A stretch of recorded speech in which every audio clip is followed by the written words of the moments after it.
La H es una consonante aspirada glotal sorda. Tiene dos sonidos, uno que se pronuncia con la garganta, parecido al de la J, y otro aspirado usando la nariz, cuando va antes de una consonante sorda como la ñ, m, n.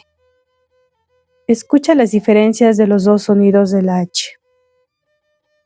Ja-jo, ja-jo, ja-jo, que significa zorro o zorra. Me, me, me, que significa tortilla. Sheñau,